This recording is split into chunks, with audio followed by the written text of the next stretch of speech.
Today we are in Dallas at IAEE, and I'm joined with Julie. And so tell us a little bit about how your first year or your first session has gone. Thank you so much for meeting with me today. It's always so nice to see you. It was really a good year. I was elected in November of 22, and fortunately for me, I had run before and I had a really good idea of what my neighbors, what my community was looking for from a legislative perspective.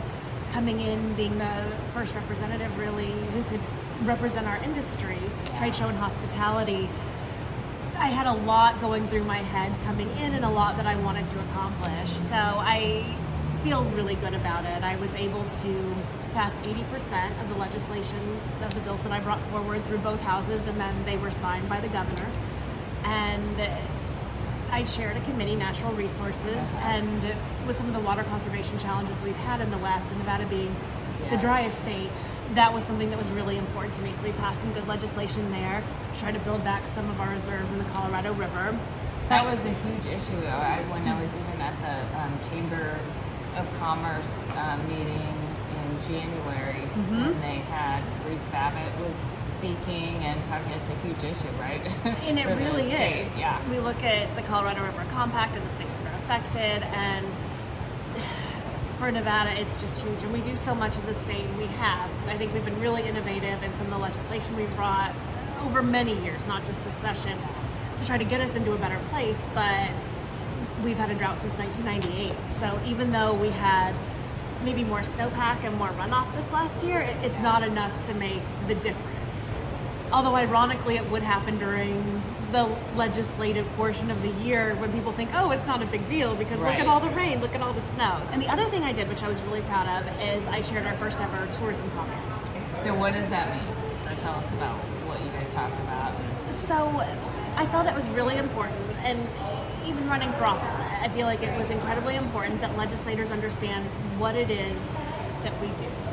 We talk about advocacy, especially during the pandemic, and not being able to serve, having run prior to the pandemic, it was one of the biggest gut punches to me because no one was there who really got what it was that we did. Things were shut down pretty tightly for a little while in Nevada and in Vegas. And we talk about safe reopenings, but if someone doesn't understand how our industry works and they're not there to explain that, then it can be a little more challenging to people who are very well-meaning and want to do right, to keep people safe, but also to keep people working. One of my objectives was to ensure that elected officials, our legislative representatives in Carson City, at least in Nevada, understands the challenges that the industry faces, whether it's safety or any other number of things. You know, we're always hearing about challenges and maybe events not going to destinations because of safety, and I never want that to be a challenge in Nevada. It was important to bring forward the resorts, bring forward our tourism leaders, and have them speak to legislative members about what we face as an industry. Yeah. And it's not telling them how to vote, it's just giving them background. Sure. So that when they vote on issues, they have a better understanding of the impacts legislation will have. And that's great because I really think even just from participating in like the Legislative Action Day around exhibitions, you have to know so much about so many different things. Like you just said, from water conservation all the way to travel and tourism, and people just don't know. Well, know what they know. Yeah. And so just giving members a resource to be able to ask those questions and to be able to get answers and to understand what the people who live in their districts are going through, I felt like was really important. So now we're in the interim. We had our legislative session end in June. We meet every other year, so we're having interim committee meetings, but one thing I'm also committed to as the chair for the Tourism Caucus is bringing our members on field trips, both in the north and the south. We did a hard hat tour of Fountain Blue, which opens up next week. Very cool. And the next field trip I have planned is to bring our members to a trade show, but not once it's open. I want them to see the move-in because I want them to understand how many people, just the sheer amount of labor and work it takes to get a show open, all the people who are working and all the members of their districts who are working and all the people it really impacts. When we talk about trade shows, people oftentimes think of the floor once it's open and how beautiful it looks, but not all the work that goes into making it look that way. Yeah. So I plan on having some members of labor, some members of Las Vegas Convention Visitors Authority, maybe have some decorators speak, and just really talk about what it takes to open a show floor and how many people's lives it impacts and how many hardworking families make their living when it comes to supplying trade shows. So that's my next goal. Do you have a show picked out or anything yet? I was originally, and I had spoken with the LVCVA, originally we were talking about CES, but because I'm traveling here this week in Dallas, and next week I'm traveling as well, I'm not back until the week of the 18th, and I worry that might be so close to the holiday, it'll be harder to get people there. To participate. So I'm looking at targeting a first quarter show because I'd like more people to be there. While CES is such a wonderful event to have people come see, I just think it's maybe more important we get a better turnout and more people. So tell me about how many people participated in the Fountain Blue tour, and what was that like? Tell us about that. So we have 63 members of the legislature, 21 senators, and 42 assembly people in Nevada. During our events during session, we probably had a half to a third of each chamber show up, which is incredibly impressive for one of these caucuses because people are so busy and they are in committee meetings and running a million different directions. So I was really proud of that turnout. For the tour of the Fountain Blue, we had, I think, about 15 people sign up, which is still a pretty large number, and I think about 12 ended up there. Always that attrition because it's the middle of a work day. I should say it's the end of a work day, but it also, when you're trying to do two jobs, sometimes steals the middle of your work day. And so we did it at about 5 o'clock, and it was a lot of fun. I think people realized the scope of what goes into opening up a large resort. Did you have the GM walk around? We had Colleen Birch, who I believe is maybe the COO over there, walk around with us, and she's phenomenal. I've known her for a few years now, and was incredibly excited when she was made COO over at Fountain Blue Las Vegas. One of her team members who had just been promoted to, I think, maybe Chief Administrative Counsel, was also on the tour, and they took us around and showed us the behind the scenes of the conference space, the restaurants, the pool area, and it was a lot of fun. I think everyone enjoyed the novelty of getting to see a massive resort about to open because we don't have as many now in Las Vegas as we've had over time, and the Fountain Blue is unique in that we had hoped to get it open a while ago. Gosh, maybe 15 years ago now, realistically. I think it was 18 is what we reported. Well, and I think when it first started. And I think it was maybe even 2008, 2009 that it was trying to move forward, and then it couldn't because of the financial crisis then. So it was very exciting, and I believe Colleen had been there and then left when it wasn't able to move forward, and then came back. So, and there were a number of team members that had similar stories. So it was exciting to be there and to get a sneak peek of what's to come. We all did have to sign non-disclosure agreements. So no pictures and no like pictures. That. But it was really a fun experience, and people left on an excited high. And now they're more familiar also with kind of what we do, right? Yes. Yeah.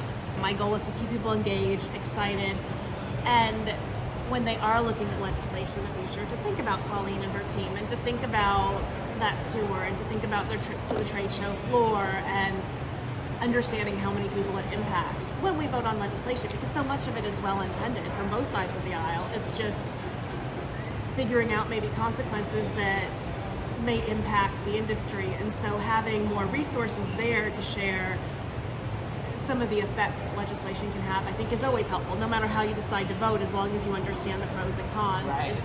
It's hugely important. Yeah. So you were in session from January to June, right? First week of February, and it's 120 days for our state constitution. We did have 2 special sessions immediately after. So you're not working on anything else during that time. You take a leave from Edlen, right? So I did maybe an hour a day of Edlen work, but I would spend 12 to 14 hours in the legislative building. I would leave, I would come back, and I would eat dinner while on my Edlen laptop getting work done, because for obvious reasons I couldn't do any Edlen work while at the legislative building. There needs to be a very clear separation from phones, from laptops. So no working on your Right. day job Yes. during Correct. in the building. Correct. Yeah. So I would get home, I would my Edlen laptop was at the place I was renting with a roommate, and I would put my feet up, grab some dinner, do my Edlen work, read over any bills I needed to read over before the next day committee's meetings, and then start That again sounds the next day. intense. It is, but it's because we only have 120 days every other year. And Nevada has grown and grown. When we initially, 150 plus years ago, became a state, we had a much smaller population. It was a lot more understandable that we'd meet every other year, but trying to get any necessary laws passed and budgets passed, we have to do it in that small time frame. So it's really important that we just are very effective while we're there. What did you learn from trying to balance both, and now that you've had that experience a little bit? It's interesting. So I had run in 18 and lost in a close election, and then won in 22. And so I felt, and I've been helping other campaigns since I was 11 years old. What I discovered is that I've never been a huge fan of campaigning. I love the policy. If I could focus on policy 100% of the time, I'd be the happiest person, and I love it. And I think that's probably where my talents lie, more so for sure than campaigning. But I talked to my neighbors and fellow Nevadans, and one of the laws I was really incredibly proud of, one of the legislative pieces that I passed, was something I didn't even realize before starting this process, is that Nevada was one of 8 states where living organ donors were discriminated against by, I think I might have mentioned this, by health and life insurance companies. And it's just crazy that you could give the gift of life, whether it's a kidney or bone marrow, and then be penalized and told either you can't be covered by insurance anymore or your premium's going to get raised. And multiple Nevadans came to me and had experienced that. And getting a law passed to make that no longer the case in Nevada. I hope soon it's not 7 states, soon I hope it's no states that have that in place. And most good actors, of course, wouldn't do that as insurance companies, but unfortunately there's always the case that there are players who will. So I was really proud of that, working on graduate medical education in Nevada, making more opportunities for the doctors who graduate from our medical schools. So working with the Governor's Office of Economic Development to take away some of the red tape to get more businesses that are bringing good paying jobs with benefits and careers to come to Nevada instead of some of our neighboring states. There was a lot I worked on that I was just so proud of, and I just heard from the Las Vegas Global Economic Alliance that I think it was 3 or 4 new businesses actually came into the state bringing, I think, 50 jobs that are now going to be really good careers for Nevadans. And that happened because I was able to get rid of some of the red tape and get them to decide to come that maybe we couldn't have done, and they might have gone to other states. Can you name those companies? I don't remember them off the top of my head. I got the text, and I ran into her actually at Lazy Dog Cafe in Las Vegas, and when she told me, I was so excited, and she texted. But it's such a good feeling. It's gratifying. Yeah, because I feel like you're making a difference. Truly, and for those people who fill those positions, it really is. It's jobs, money. And for their family, it makes a huge difference to have those healthcare benefits for the family and a retirement plan and enough money, especially with rising costs, to pay our utility bills and keep a roof overhead. So it was a really good feeling. You make being in politics sound actually very gratifying, which I think some people get a little nervous actually serving and being in politics because they don't like the campaigning part of it. Or the campaigning it's very rough. Yeah. And the one thing I would say, and it's why I really love state politics, because you don't get into the divisiveness from a policy standpoint once you're in office, that we see so much gridlock in Washington. But it's on a federal level, but on a state level, we really don't have as much of that. I had bipartisan sign on with most of my bills. A Republican governor signed them. Every one that I put through was signed. And so we don't face that struggle as much on a state level, at least in Nevada, as people face on a national level. And you immediately see the impacts that you're able to make. And so I love the idea of state politics. I will say the first time I ran in 18, I ran against a gentleman, and not to say his supporters, just people who were supporting the other campaign in general. Yeah. The hard part is social media, especially these days, where calling me everything. And you expect people you expect people to disagree with where you stand on policy. So that's not really a big surprise. Attacks, and it happens. But I was called fat, ugly, stupid, all sorts of things that. Wow. And so running can be very hard. Yeah, exactly. So that's what I mean. Yes, those things are terrible. That's horrible. And for my husband, he wants to defend me, but it's best to ignore it and not feed it oxygen. Yeah. But it's very hard. And even in this campaign, there were certainly some challenging times, but